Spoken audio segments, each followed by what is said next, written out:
이와 같이 자기 남편에게 순복함으로 자기를 단장하였나니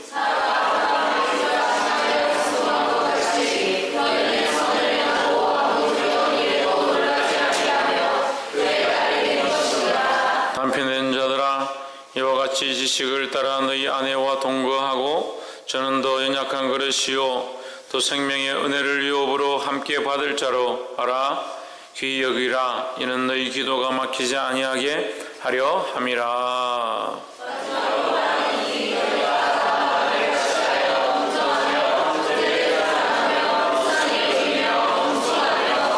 악을 악으로 욕을 욕으로 갚지 말고 도리어 복을 빌라. 이를 위하여 너희가 부르심을 입었으니 이는 복을 유업으로 받게 하려 하심이라.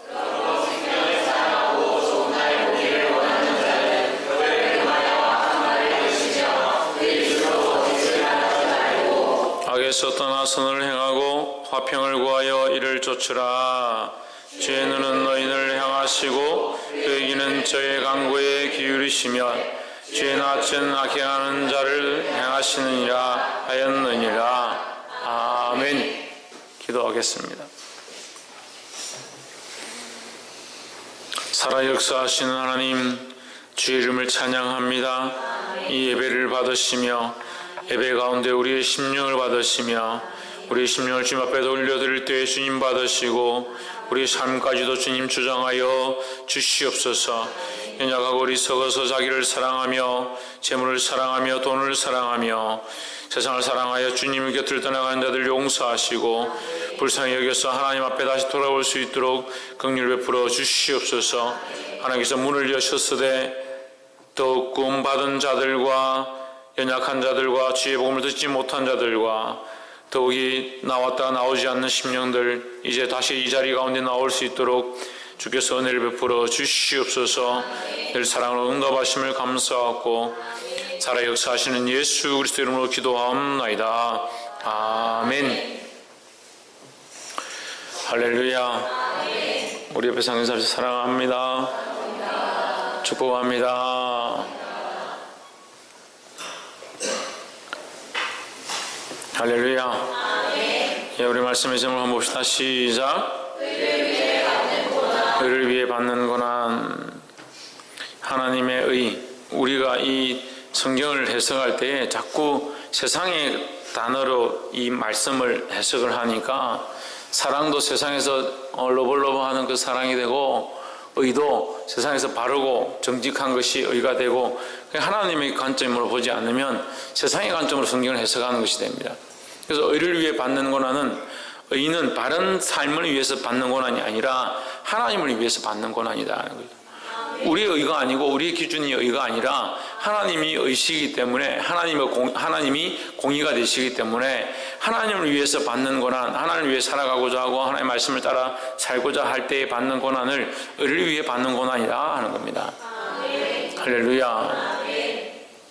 그래서 세상과 타협하지 않는 것은 뭘 타협하지 않는 것입니까? 하나님을 믿는 믿음을 타협하지 않는 것입니다. 그래서 그 믿음을 가지고 세상 가운데 나아가서 세상과 타협하지 않고 마음을 지키는 저와 여러분 되기를 주의 이름으로 축원합니다. 옆에서 한번 보십시오. 세상에 있으되 세상에 속한 것이 아니고 하나님께 속한 자로 살아갑시다. 할렐루야. 세상을 떠날 수는 없습니다. 어제 말씀도 우리가 그랬죠? 창세기 46장 말씀 통해서 야곱이 이제 이스라엘이 그 자식들을 데리고 70명 데리고 애굽에 들어갔습니다. 애굽은 세상이라고 우리가 늘 말씀을 나눌 때 했습니다. 근데 하나님께서 그 이스라엘 백성들을 그 애굽으로 들어가게 하셨다. 세상인데 왜 세상으로 들어가게 하셨냐? 우리가 하나님 은혜 가운데 있고 하나님의 교회 가운데 있고 말씀 가운데 있고 성령의 충만한 가운데 있으면 좋지요. 하지만 우리는 하나님의 은혜를 입은 자로서 다시 세상에 나가야 될 의무를 가졌다라는 거죠. 그래서 교회에 모이는 것만 하는 게 아니라 반드시 뭘 해야 되냐? 다시 보내는 일들을 해야 된다는 겁니다. 그게 교회의 모양입니다. 근데 모일 때는 하나님 없이 하나님 모르는 자들이 모일 수가 있습니다. 하지만 나갈 때는 어떻게 해야 되냐? 하나님을 믿고 하나님을 아는 자들이 하나님을 품고 그리스도를 믿는 모양으로 나가야 된다는 거예요. 그래서 이곳에 세워져 있는 교회, 그리스도가 머리 되고 세상 속에 나아갈 때 그리스도가 내 안에 머리가 되어서 그 교회로서 우리가 세상 가운데 파송되는 거예요. 할렐루야. 이 복음을 들고 이 등불을 들고 이 빛을 들고 이 의를 들고 세상 가운데 나아가서 때로는 고난을 당하기도 하고 핍박을 당하기도 하지만 그것은 결국 뭡니까? 하나님을 위해서 받는 고난이 된다는 겁니다. 자기 잘난 거, 자기 착한 거, 자기 의로운 걸 드러내려고 하다가 고난당하는 그건 하나님을 위해서 받는 고난이 아니다는 거죠. 같은 의가 아닙니다. 하나님을 위해서 받는, 하나님 나라를 위해 받는, 하나님 말씀을 위하여 받는, 하나님의 복음을 위하여 받는 고난을 받기를 주의 이름으로 축원합니다. 본문에 우리 베드로전서 3장 1절에 아내된 자들아 이와 같이 자기 남편에게 순복하라. 이는 혹 도를 순종치 않는 자라도 말로 말미암지 않고 그 아내의 행위로 말미암아 구원을 얻게 하려 함이니 했습니다. 여기 아내와 남편에 대해서 얘기가 나옵니다. 아내된 자들아 이와 같이 자기 남편에게 순복하라. 우리가 그 사도 바울을 통해서 아내가 남편에게 여자가 남자에게 순종하는 것은 당연한 것이고 왜 순종해야 되느냐 할 때에 그가 그 가정의 머리됨이고 그 가정의 참머리는 누구냐? 예수 그리스도다 이렇게 가르쳤습니다. 그걸 기억하시죠? 그래서 여자가 남자에게 순종하는 것은 남자가 여자보다 잘났기 때문에 순종하는 것이 아니라 가정의 질서를 위해서 순복하는 것이 하나님의 원리다라는 거죠. 그래서 남편에게 순종하고 남편은 누구에게 순종하고 예수 그리스도 앞에 순종하고 그래서 결국 예수 그리스도의 남편의 머리도 예수 그리스도고 아내의 머리도 예수 그리스도다라는 거죠. 그러면 남편이 예수 그리스도를 믿지 않으면 여자는 예수 그리스도가 머리니까 남편에게 순종하지 않아도 되느냐? 그렇지 않다는 거죠. 그 얘기를 하는 겁니다. 남편이 믿지 않는다 하더라도 아내들은 어떻게 하라? 남편에게 순종하라. 왜 순종해야 되냐? 이것은 너희가 말로만 자꾸 잘난 척하고 말로만 뭘 한다, 말로만 나는 교회 다닌다 이렇게 하는 것이 아니라 너희 삶으로 본을 보여서 그들이 혹 아느냐? 너희의 본을 통해서 너희의 바른 행실을 통해서 하나님 앞에 돌아올지 아느냐? 이 말을 지금 하고 있는 거예요. 그래서 그 아내의 행실을 보고 행실로 말미암아 구원을 받게 하려 함이다라는 거죠. 그러니까 말로만 하지 마라. 결국 아내 되었든 아내가 되지 않았든 중요한 건 뭡니까? 말로만 하는 게 아니라는 거죠. 말로만 착하게 살고 말로만 말씀대로 살고 나는 말로만 하나님 사랑합니다 이게 아니라는 거예요. 너희 행실을 보여라 하는 거예요. 행실은 어디서 옵니까? 마음의 중심에서 온다는 거죠. 우리의 생각 속에서 옵니다. 우리의 생각이 바르게 되어 있으면 그런 행동을 할 수밖에 없는 거죠. 사람의 행동이 물론 껍데기가 행동이 중요한 건 아니지만 이 행동의 근원이 어디서 오느냐? 마음 중심에서 오는 겁니다. 근데 마음 중심이 잘못되어 있으면 어떤 행동을 합니까? 행동만 하는 겁니다. 행동만. 말만 하는 거죠. 말만. 그래서 바른 행실이 마음에서부터 바로 나와서 중심과 이 행위가 바로 연결되어지는 삶이 되어야 되는데 중심이 바르게 되어 있지 않으니까 어떻게 합니까? 급질만, 말만, 그 모양만 번득하게 한다는 거예요. 이건 옳지 않다는 겁니다. 2절 너희의 두려워하며 정결한 행위를 봄이라. 결국 너희의 두려워하고 정결한 행실을 봄이라. 두려워하는 것은 누구를? 그 남편을 두려워하는 거죠. 그 남편을 두려워하고 정결한 행실을 보일 때에 이 사람이 함부로 하지 않는구나. 이걸 볼 때에 혹시 돌이킬 줄 아느냐.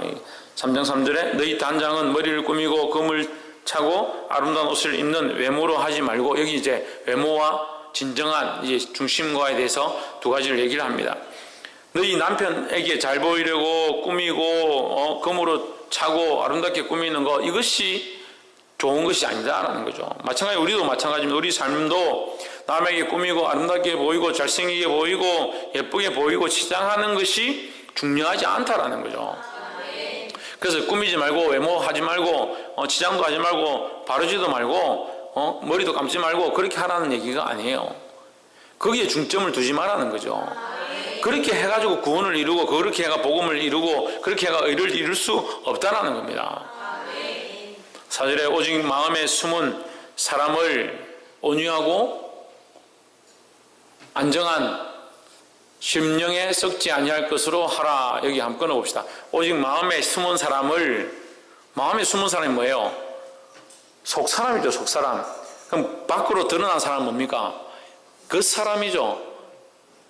그래서 밖의 사람과 안의 사람을 통칭해서 뭐라 합니까? 겉과 속 사람이다. 겉과 속 이렇게 하죠. 그래서 밖의 사람, 드러나는 사람과 속의 생각이 다른 사람을 뭐라 합니까? 겉과 속이 다른 사람이다. 옆에서 한번 보시죠. 겉과 속이 다른 사람은 되지 맙시다. 겉과 속이 다른 사람이 되지 말라는 거예요. 예배 시간에 거룩한 척 이렇게 앉아있는데 삶은 엉망진창인 그런 삶이 되지 맙시다. 그 모습만 와서 예배하는 척 하고 있지만 마음은 다른 생각하고 있는 그런 사람 되지 맙시다. 그러니까 너희 아내들아, 너희 마찬가지다. 너희들이 남편 앞에서 행할 때에 겉으로만 계속 꾸미고 속은 엉망진창인 그런 사람이 되지 말라는 얘기죠. 어떤 사람이 너희 오직 마음에 숨은 사람, 너희 속 사람을 어떻게 하라? 온유하고 바른 심령, 안정한 심령, 심령에 썩지 아니할 것으로 하라 하는 거예요. 할렐루야. 이 안정한 심령은 굳건히 잡혀있는, 굳건히 서있는 이라는 뜻입니다. 그럼 안정한, 흔들리지 않는 믿음이라는 얘기예요. 흔들리지 않고 썩지 아니하는 믿음을 가진 자. 너희 속사람이 어떤 사람이 되어야 되느냐? 너희 속사람이 온유하고 흔들리지 않는, 썩지 않는 믿음을 가진 신앙인이 되어야 된다라는 거죠. 할렐루야. 이는 또한 남편뿐만 아니라 어디에서? 하나님 앞에서 값진 것이다 했습니다. 이게 사실 아내들에게 말하고 있지만 우리 여자들에게 말하고 있지만 남자들도 마찬가지인 거예요. 우리가 누구 앞에서? 하나님 앞에서 정직해야 된다는 거예요. 할렐루야. 5절에 전에 하나님께 소망을 두었던 거룩한 부녀들도 너희들에게 이렇게 말하는 것은 너희들만 그렇게 하라는 것이 아니라 이미 믿음의 부녀들, 믿음 안에 있었던 여자들도 이미 그렇게 하여서 많은 역사를 이루었다 이렇게 말하는 거죠. 하나님께 소망을 두었던 거룩한 부녀들도 이와 같이 자기 남편에게 순종함으로 자기를 단장하였느니라 했습니다. 그러니까 이 말이 그 말이에요. 이제 너희가 이렇게 해라, 내가 이렇게 너희에게 권면하는 것은 이미 믿음의 선배들이, 믿음의 여인들이 그렇게 살아서 하나님 앞에 자기를 아름답게 꾸몄었다라는 것을 설명하는 겁니다. 6절에 사라가 아브라함을 주라 칭하여 복종한 것 같이 너희가 선을 행하고 아무 두려운 일에도 놀라지 아니하므로 그의 딸이 되었느니라 했습니다. 사라가 아브라함을 주라 칭하여 순종한 것 같이 사라가 아브라함을 주라 칭하여 순종하죠. 그 아브라함이 네가 내 누이라 해라 이렇게 하는데도 끝까지 딴소리 하지 않고 순종을 합니다. 하지만 이것이 그렇게 중요하지는 않아요. 이게 그렇게 중요하지 않습니다. 그 사라가 아브라함에게 순종했다는 것보다 이것보다 뭐가 더 중요합니까? 뭐가 더 중요합니까? 우리가 하나님 말씀에 순종하는 게 더 중요하다는 거죠. 그래서 남편에게 순종하는 것이 목적이 아니지만 결국 우리가 하나님 앞에 순종해서 무엇을 이루려고, 구원을 이루려고, 하나님의 뜻을 이루려고 하는 것이 중요하다는 거죠. 그래, 그걸 강조하기 위해서 이 예화를 드는 것이지 이렇게 불의한 것 앞에도 무조건 순종해라라고 하는 것은 아니에요. 7절 남편 된 자들아 이와 같이 지식을 따라 너희 아내와 동거하고 저는 더 연약한 그릇이요 또 생명의 은혜를 유업으로 함께 받을 자로 알아 기억이라. 이는 너희 기도가 막히지 아니하게 하려 함이라 했습니다. 남편 된 자들, 남자들은 어떻게 해야 되냐? 이와 같이 지식을 따라. 지식은 무슨 지식입니까? 하나님을 아는 지식이죠. 할렐루야. 홍주는 무슨 지식이라고? 하나님을 아는 지식이다. 뭘 따라가야 되느냐? 너희 생각이 뭘 따라가야 되냐? 하나님을 아는 지식을 따라가야 된다는 거예요. 너희 아내와 동거하고 그를 더 연약한 그릇이요. 너희 아내와 동거하고는 이 하나님을 아는 지식을 따라서 거룩한 부부 관계를 가져야 된다 이 말이에요. 육신의 관계도, 성적인 관계도 마찬가지로 거룩한 부부 관계 안에서 이루어져야 된다는 거예요. 오늘 이 세대가 타락했다고 왜 타락했다고 합니까? 부부가 아닌데도 눈만 맞으면 키스를 하고 TV 드라마를 틀어보세요. 얼마나 우스운가. 사모님하고 저하고 TV를 보면서 참 어이가 없어요. 어이가 없어. 심할 때는요, 채널 돌아가면서 방송마다 다 해요. SBS, KBS, 1, 2, MBC까지 다 그날은 무슨 드라마가 어떻게 그리 짝짝이 잘 맞았는지 다 주인공들이 다 뽀뽀를 하는 거야. 채널만 돌리는 데마다 다 뽀뽀를 하고 있어.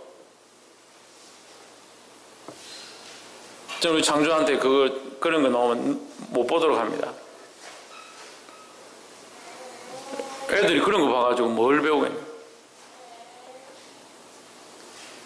세대가 더 개방되니까 우리 어렸을 땐 그런 게 없었어요.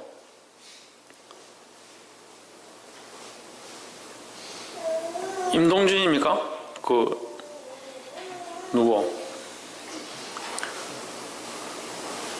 전인화 남편이 누구예요? 예? 유동근하고 전인화하고 둘이 제가 어렸을 때 드라마에 남산 무슨 어디야? 남산에 올라가면 이 산성같이 이렇게 돼 있어요. 거기서 눈 오는데 둘이 뽀뽀하는 장면이 드라마에 이제 맨 마지막 끝날 때 나왔거든요. 둘이서 제가 어렸을 때 그 둘이 결국 결혼했는데 그걸 보고 전 국민이 난리가 났어요. 어떻게 부부도 아닌데 뽀뽀를 했냐.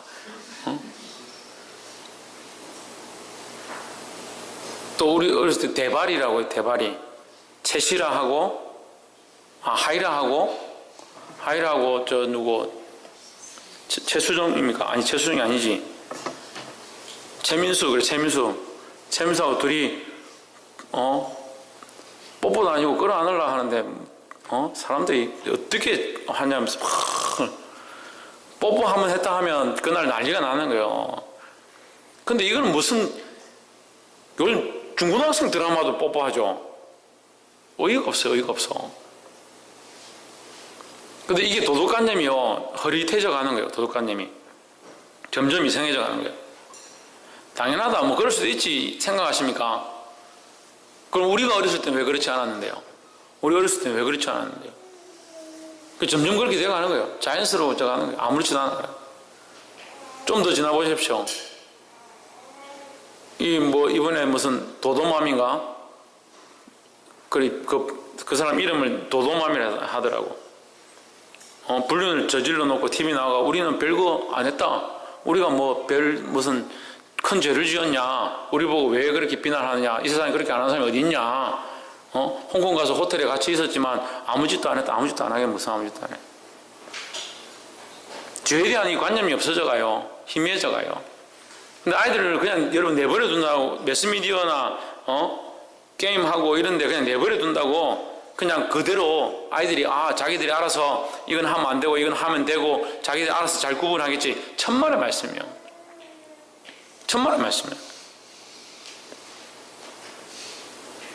부부관계는 어디 안에서? 하나님 안에서. 남편들아 이와 같이 지식을 따라 무슨 지식을? 하나님 아는 지식을 따라 너희 아내와 동거하고 동침하고 함께 살고 부부관계를 맺는 것 이것이 옳다라는 거죠. 그럼 이것은 남편들에게만 속하느냐? 우리 모든 사람들에게 다 지금 명령하는 거예요. 거룩한 그리스도 안에서의 바른 관계가 아니면 그건 온전한 관계가 아니다라는 거예요. 그러니까 여러분 저도 이제 걱정이에요. 이제 아들들 이제 대학을 보내야 되는데 걱정입니다. 요즘 대학생들 뽀뽀 안 하는 사람이 어디 있어요? 대학교 가서 잠자리 한번 같이 안 하는 애들이 어디 있어요? 이게 심각해요. 홍진우 같이 착한 애들은 뭐 그런 일 없지만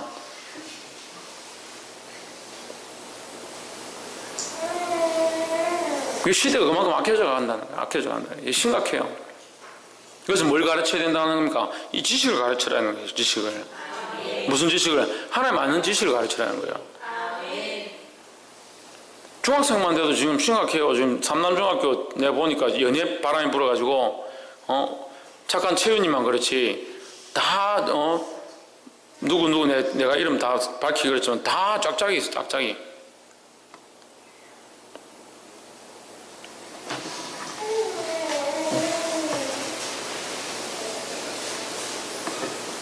바르게 하나님의 말씀을 가르치기를 주 이름으로 축원합니다. 그를 더 연약한 그릇이요 또 생명의 은혜를 함께 이어받을 자로 알아. 연약한 그릇이다. 이게 굉장히 중요한데요. 남자들은 여자를 연약한 그릇으로 알아야 합니다. 남자들은 아무도 아멘 안 하는구나. 남자들 왜 아멘 안 하는데? 여자들 연약한 그릇으로 아시기 바랍니다. 그러니까 남자들이 이렇게 생각해요. 여자들이 말도 잘하고 막 뭐가 이렇게 강하게 어필을 하고 막 다다다 따지고 이렇게 하면 여자들 세긴 세구나 막 이렇게 생각을 하는데 실제로 여자들은 다 연약해. 정신력으로 버티고 깡으로 이렇게 하는 것들이 많지 여자들은 원래 약해요. 원래 약하기 때문에 우리가 어떻게 되냐? 도와주는 거예요. 그래서 부부는 뭡니까? 서로 돕는 공동체입니다. 서로 협력하는 공동체. 교회도 마찬가지입니다. 우리가 서로 돕고 협력하면서 하나가 되어가는 거지. 최 집사님 교회에서 봉사하니까 그럼 열심히 잘하네. 혼자 다 해라. 이게 아니에요. 정민수 집사님 돈 들여서 하나님 앞에 이렇게 하니까 정민수 집사님 다 해라. 그게 아니에요. 우리가 서로 협력해서 교회를 세워가야 되는 거예요. 그래야 이 든든한 하나님이 원하시는 튼튼한 교회가 되어가는 거예요. 할렐루야. 그래서 우리가 서로 자매가 연약한 그릇인 줄 알고 또한 형제들은 서로 도와야 될 존재인 줄 알고 할렐루야. 또 생명의 은혜를 함께 이어받을 자로 알아. 이게 생명의 은혜를 함께 이어받을 자는 신앙생활을 같이 한다는 거예요. 하나님을 믿는 믿음을 같이 할 자로 알아. 귀히 여기라. 서로를 귀히 여기려야 된다는 겁니다.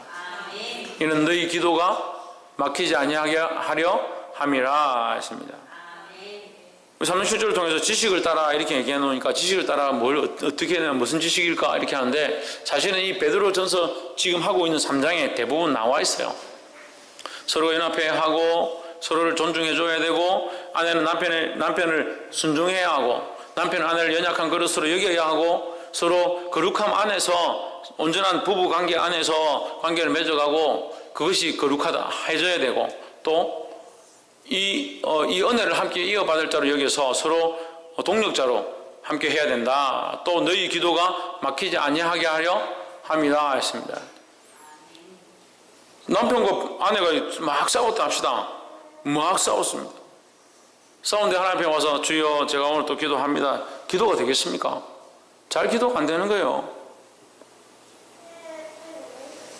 남편과 아내가 별로 없어서 잘 모르시는가 본데 그 다툼이 나고 나면 다툼이 있고 나면 기도하기가 힘들죠. 그렇게 하지 마라는 얘기죠.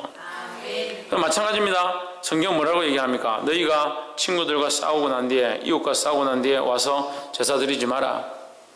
싸우고 나서 하나님 앞에 제사 드리러 와서 싸운 것이 생각나거든 어떻게 하라고요? 먼저 가서 화해하고 다시 와서 제사를 드려라 이렇게 얘기하죠. 그래서 이웃과의 관계가 중요하다는 거죠. 원수 맺지 말라는 겁니다. 8절에 마지막으로 말하노니 너희가 다 마음을 같이하여 체휼하며 체휼이 여러분 성경에 동정하며 불쌍히 여긴다는 게 불쌍히 여기며 형제를 사랑하며 불쌍히 여기며 겸손하며 이 두 번 같은 말을 나오는데 마음을 같이 해서 뭘 하느냐 다른 사람들을 바라볼 때 사랑하고 불쌍히 여기고 겸손하며 할렐루야. 9절 악을 악으로 욕을 욕으로 갚지 말고 도리어 복을 빌라 했습니다. 8절과 9절이 연결되는데 8절에서는 불쌍히 여겨라 긍휼히 여겨라 사랑해라 겸손해라 이렇게 얘기하고 9절에서는 악을 악으로 욕을 욕으로 갚지 말라는 얘기를 하잖아요. 근데 이게 서로 이렇게 연결되어 있습니다. 사랑하기 싫고 긍휼히 여기기 싫고 불쌍히 여기기 싫으면 악하게 대하고 욕할 수밖에 없는 거예요. 저건 내한테 하는 짓이 딱 밉네. 내가 해준 게 얼마인데 나한테 해주는 게 없냐. 그럼 긍휼히 여기기 싫은 거죠. 불쌍히 여기기 싫은 거죠. 어떻게 합니까? 내가 악하게 대하는 거죠. 내가 지금까지 해준 게 아깝다. 이제 너 못 보겠다. 이렇게 하는 거죠. 그러니까 악을 악으로 갚지 말라는 거죠. 그가 나에게 악하게 한다 하더라도 너는 어떻게 해라? 긍휼히 여겨줘라 하는 거죠. 그가 나를 욕한다 하더라도 너희는 어떻게 하라? 불쌍히 여겨줘라는 거죠. 그가 나를 미워한다 하더라도 나는 어떻게 하라? 사랑해줘라는 거죠. 할렐루야. 그가 나에게 교만함으로 나를 짓밟으려고 한다 하더라도 나는 어떻게 하라? 겸손하게 나아가야 된다는 겁니다. 할렐루야. 이게 누구의 모습입니까? 예수 그리스도의 모습이라는 거예요. 우리 누구를 본받는 자입니까? 예수 그리스도를 본받는 자입니다. 이 예수 그리스도를 본받아 살아가는 것이 때로는 우리에게 고난이 되고 어려움이 된다 할지라도 주님이 가신 그 십자가의 길을 따라가는 저와 여러분 되기를 주의 이름으로 축원합니다.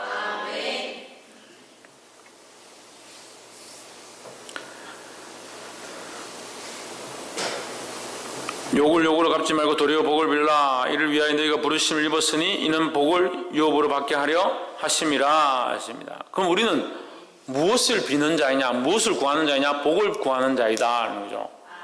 복은 두 가지가 있습니다. 어떤 복이 있습니까? 예? 복은 두 가지가 있다고 볼 수 있습니다. 크게 어떤 복이 있을까요? 하나님 나라의 복과 이 땅의 복과 사모님 또 영적인 복과 육적인 복. 예. 이게 하나님 나라의 내세의 복이라죠. 내세의 복. 내세의 복과 이생의 복. 이 땅에서 받는 복과 하나님 나라의 복, 크게 두 가지로 나눌 수 있습니다. 크게 두 가지로 나누고 그 복을 또 두 가지로 나눈다면 영적인 복과 육적인 복을 또 나눌 수 있겠죠. 우리 크게는 내세의 복, 지금 이 땅에서 받는 것이 아니라 다음 하나님 나라에 가서 그 나라에 가서 우리가 받게 되는 복, 이 땅에서 받는 복, 이 땅에서 영적인 복과 육적인 복을 받을 수가 있겠죠. 그래서 우리는 뭘 해야 되느냐? 저주하고 미워하고 시기하고 질투하고 분내고 싸우는 존재들이 아니라 서로 복을 빌어주는 존재가 되어야 된다는 겁니다. 그런 복을 빌라고 우리에게 복의 권세를 주셨다라는 거죠. 복의 권세를 가지고 저주하면 그 복의 권세도 없고 저주만 드러나고 결국 누가 기뻐하느냐? 하나님 기뻐하는 것이 아니라 사단이 기뻐하는 일들을 하는 거죠. 복의 사람들이 왜 사단이 기뻐하는 일들을 합니까? 왜 서로 시기하고 질투하고 싸웁니까? 당장 내 마음이 그렇고 지금 이렇게 하면 내가 이기는 것 같고 속 시원한 것처럼 느껴질지 모르겠지만 그건 아무도 승리하는 게 아니라는 거예요. 결국 하나님 영광이 드러나지 못하는 일을 하는 거예요. 우리는 어떻게 되냐? 그런 상황 가운데서도 상대방을 용서하고 긍휼히 여기고 사랑을 베풀고 불쌍히 여김으로 덮어줄 수 있어야 되는 거예요. 더더욱 나아가서 그 영혼을 위해서 복을 빌 수 있는 그런 믿음을 가지기를 주의 이름으로 축원합니다. 왜요? 우리가 그 복을 받았거든요. 주님이 십자가에 못 박히셔서 뭐라고 하시냐? 저들의 죄를 사하여 주시옵소서 했기 때문에 우리 또한 그런 일들을 해야 된다는 겁니다. 용서함의 복을 받은 우리가 용서함의 복을 또한 전할 수 있는 저와 여러분 되기를 주의 이름으로 축원합니다. 그래서 너희가 부르심을 받았으니 이는 복을 이어받게 누구의 복을? 예수 그리스도의 복을 우리가 이어받게 하려 하십니다. 10절 그러므로 생명을 사랑하고 좋은 날 보기를 원하는 자는 혀를 금하여 악한 말을 그치고 그 입술로 계율을 말하지 말고. 우리가 하나님 나라의 생명을 바라보고 하나님 나라의 그 구원의 은혜를 바라보고 있으니까 이 땅에서 당장에 눈에 보이는 이 이득을 위해서 당장에 먹고 살기 위해서 거짓말하지 마라 하는 거죠. 차라리 이 땅에 손해봐라는 거죠. 진실을 말함으로 손해봐라. 왜? 우리는 하나님 나라의 소망이 있기 때문에. 11절 악에서 떠나 선을 행하고 화평을 구하여 이를 쫓으라 했습니다. 악을 떠나 선을 행하고 화평을 구하며, 사실 이렇게 한다고 우리에게 특별한 이득은 없어요. 이 땅에서 특별한 이득은 없어요. 그렇지만 우리는 이 땅에서 이득을 얻고자 하는 게 아니니까 그렇게 된다 하더라도 이 일을 행해라 하는 거죠. 12절 주의 눈은 의인을 향하시고 그에게는 저희 강구에 기울이시되 주의 낯은 악행하는 자를 향하시느니라 했습니다. 이 말씀 조금 어려운 것 같은데, 주의 눈은 의인을 향하시고 주의 눈이 의인을 향하실 때 이글이글 타는 눈으로 쳐다보시겠습니까? 그렇지 않습니다. 사랑스러운 눈으로 보죠. 우리의 행하는 것들을 보고 계시다라는 얘기죠. 그러니까 우리가 의를 행할 때 부끄러워하지 않을 거, 두려워하지 않을 이유가 뭐냐? 하나님께서 다 보고 아신다라는 거죠. 그래서 우리가 주님의 나라를 위하여 하나님의 복음을 위하여 순종하고 불쌍히 여기고 사랑하고 동정함으로 인해서 손해를 본다 하더라도 그건 반드시 하나님 보고 그것을 정산하시니까 우리가 걱정할 필요가 없다라는 거죠. 그의 귀는 의인의 간구에 귀 기울이신다는 거죠. 그러니까 우리는 뭐 해야 됩니까? 불쌍히 여기는 자를 위해서 복을 빌고, 뭘 빌고? 복을 빌고 기도해 주는 자, 그 영혼들을 위해 기도하는 자의 삶을 살아야 된다는 거예요. 주의 얼굴은 악행하는 자들을 대하시느니라, 향하시느니라 했습니다. 악행하는 자들을 향하고 있다. 주의 얼굴은, 이것은 이제 심판의 얼굴을 향하고 있다 이 말이에요. 하나님 반드시 악행하는 자들이 그 악행에 대해서 보응하신다, 때가 되면 보응하신다는 말씀입니다. 보게 되기를 주의 이름으로 축원합니다. 말씀을 맺겠습니다. 오늘 우리는 을을 위해서 고난받는 삶을 얘기했습니다. 무엇을 위해서? 을을 위해서 고난을 받으라는 거예요. 이 을을 위해서 고난받기 위해서 우리를 부르셨다라는 겁니다.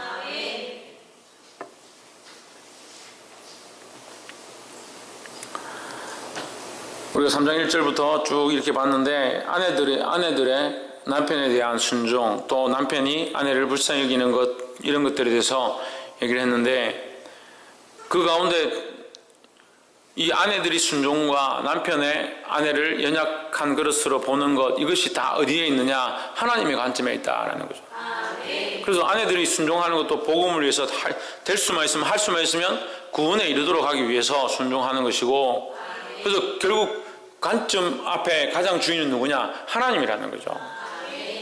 남편도 뭡니까? 아내를 연약한 그릇으로 여기고 불쌍히 여기고 사랑해야 된다라는 겁니다. 또한 형제들을 대할 때 어떻게 하라?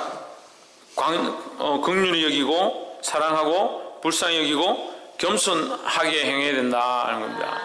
더더욱 우리가 무엇으로 악을 악으로 갚지 말아야 되고 욕을 욕으로 갚지 말아야 된다는 겁니다. 그래서 뭘 하라?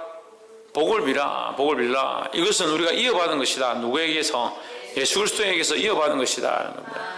그래서 예수 그리스도를 본받아 우리 또한 복을 비는 자, 우리에게 약하게 행한다 하더라도 우리가 복을 비는 자, 그런 자들이 되기를 주 이름으로 축원합니다. 이것이 우리에게 고난처럼 닥쳐온다 할지라도 주님이 가신 길이고 우리가 또한 순종하고 따라가야 될 길인지를 기억하고 이 말씀을 행함으로 주 안에서 승리하는 저와 여러분의 삶이 되기를 주 이름으로 축원합니다.